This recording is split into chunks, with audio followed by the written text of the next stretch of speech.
Assalamu alaikum students. I hope so that you all are doing really well.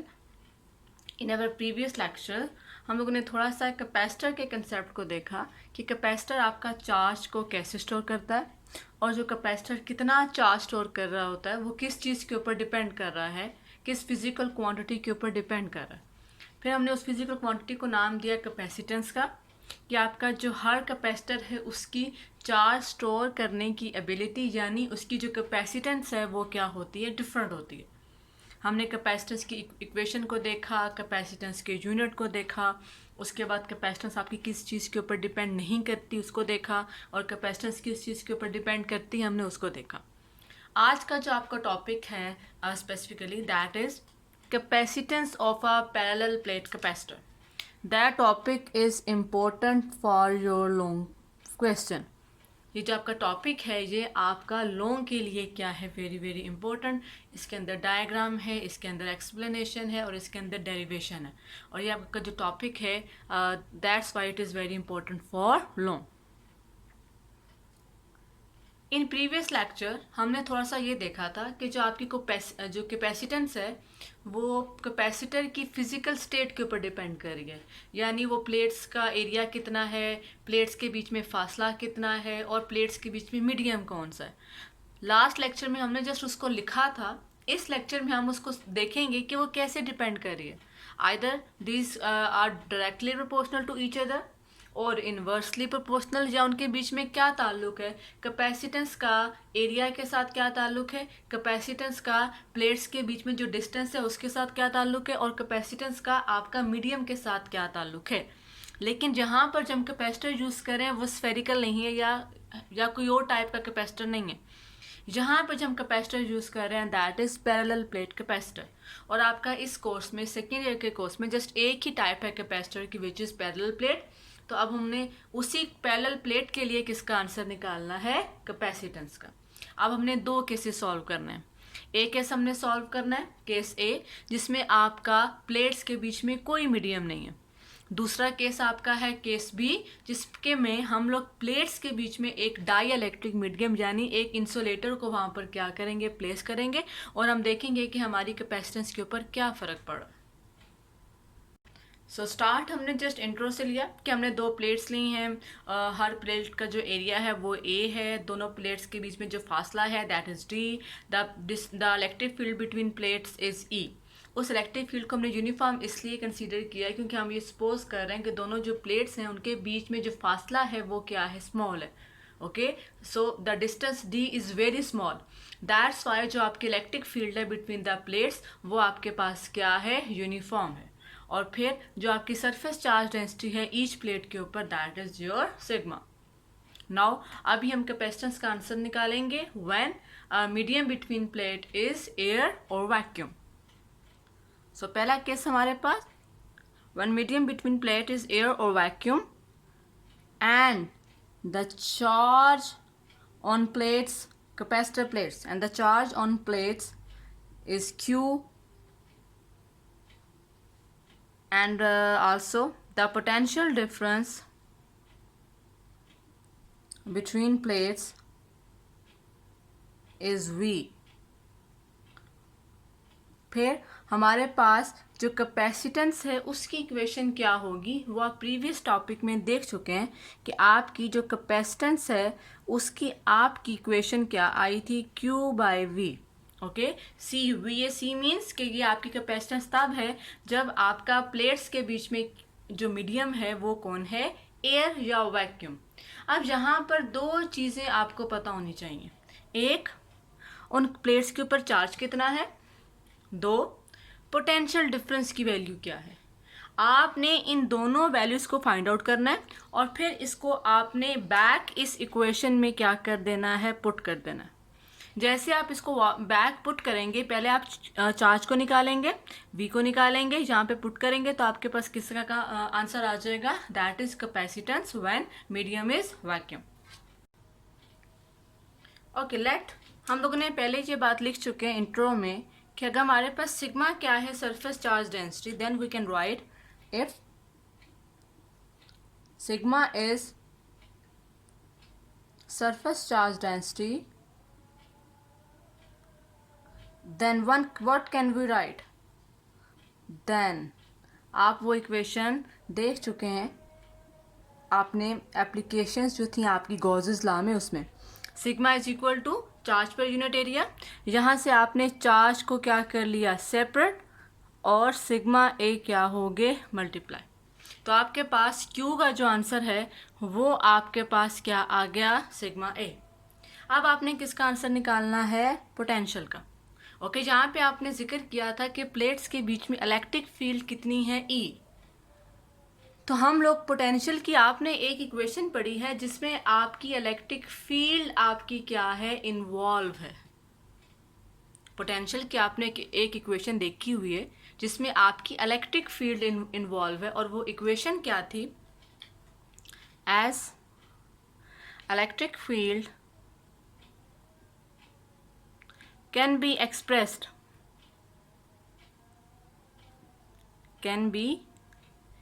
Expressed as, electric field को हम इस तरह से express कर सकते हैं, that was your electric field as potential gradient वाला जो आपका टॉपिक था उसमें। यहाँ से अगर मैं V को सेपरेट कर लूँ, what I get, V is equal to what, V is equal to ED। So now I have both parameters, I have Q and I have V also. But there is another point. For parallel plate capacitor, electric field की क्या value है, that was your Gauss's law third application, कि जिसमें आपने electric field का answer निकाला था, याद होगा आपको, electric field between opposite charge plates. Okay, तो ये भी आपका वही सिनेरियो है, एक पॉजिटिव प्लेट है एक नेगेटिव प्लेट है, उसके बीच में इलेक्ट्रिक फील्ड आपकी क्या है E, और इसकी जो वैल्यू है वो आप निकाल चुके हैं, विच वॉज, सो हमारे पास इलेक्ट्रिक फील्ड क्या थी अपोजिट चार्ज प्लेट्स के केस में, सिग्मा बाय एप्सिलॉन नॉट। तो आपने इलेक्ट्रिक फील्ड की वैल्यू को इक्वेशन में पुट किया, पोटेंशियल की इक्वेशन में, पोटेंशियल की इक्वेशन क्या थी ED, तो आपने E की वैल्यू को क्या प्लेस कर दिया, सिग्मा बाय एप्सिलॉन नॉट, और साथ में D क्या आ गया आपका एज इट इज़। ओके, तो अब आपके पास पोटेंशियल भी आ गया जिसकी ये इक्वेशन है B, और आपके पास चार्ज भी आ गया जिसकी आपकी इक्वेशन क्या थी A, और चार्ज की वैल्यू क्या थी सिग्मा ए। तो basically what I did, use equation A and B, use equation A and B in equation 1। A equation कौन सी है, चार्ज वाली, B इक्वेशन कौन सी है, V वाली, उन दोनों इक्वेशंस को आपने इक्वेशन नंबर 1 में क्या कर दिया, प्लेस। तो आपके पास फिर कैपेसिटेंस का आंसर आ गया। Okay, I have divided both equations.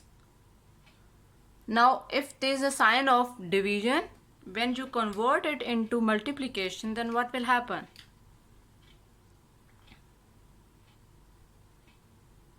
Sigma A multiply, this factor will become numerator and this factor will become denominator. Now this sigma and this sigma would be cancelled out. So what is, capacitance. So what is capacitance in case of vacuum? The answer you get is A epsilon naught by D. This is the expression for capacitance when medium is air or vacuum.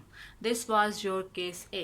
Now we will move toward case B when medium is dielectric. To understand the effect of medium or effect of dielectric, an experiment was performed. हमने एक experiment perform किया। What we did, हमने parallel plate capacitor लिया और उसके साथ हमने किसको अटैच कर दिया, एक वोल्ट मीटर को। ओके, हमने एक पैरेलल प्लेट कैपेसिटर लिया और उसके साथ हमने किसको अटैच कर दिया, एक वोल्ट मीटर को, और हमने वोल्ट मीटर की जो रीडिंग थी उसको हमने क्या कर लिया, note down. Then what we did,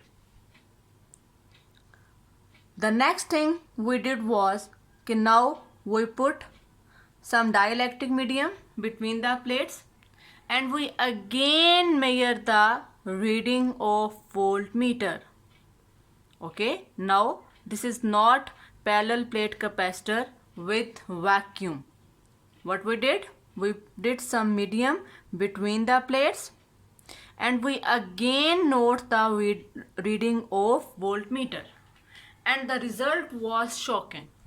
result was what, कि जब हमने मीडियम को रखा प्लेट्स के बीच में, तो जो आपकी वोल्ट मीटर की जो रीडिंग थी, अगर पहले वो यहाँ पर है तो बाद में उसकी जो वैल्यू है वो लेस हो गई।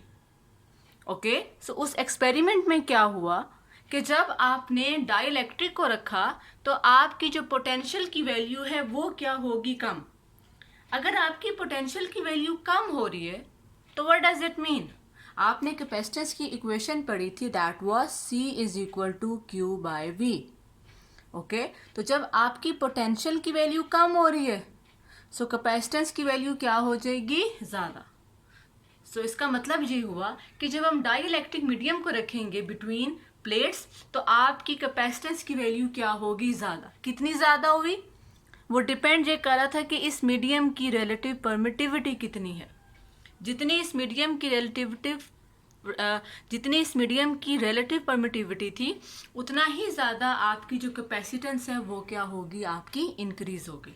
सो अगर मैं सारी चीज़ को समराइज करूं, व्हाट वी लर्न, कि जब हम मीडियम को रखेंगे आपका पोटेंशियल क्या हुआ, कम। This was experiment. ओके, क्यों कम हुआ, I am not going into that, वो आपके नेक्स्ट टॉपिक में हम उसको डिस्कस करेंगे।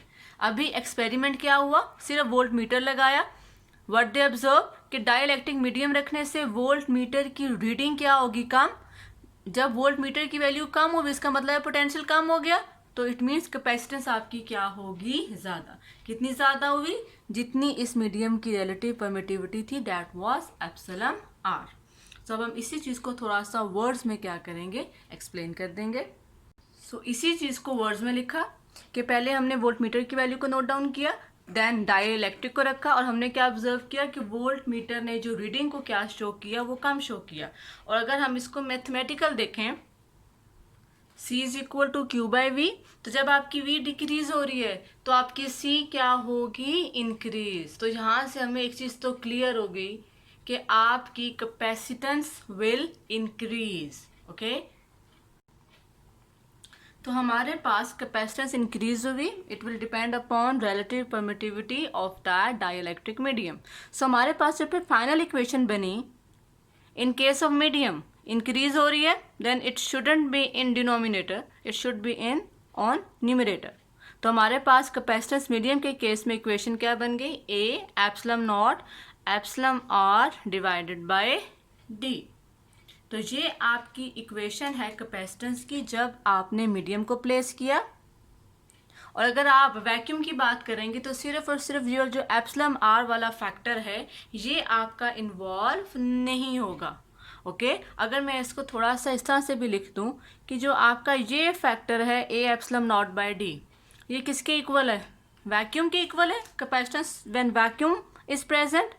सो I can write this equation as C medium is equal to C vacuum, and साथ में आपका क्या आ गया, एप्सिलॉन R।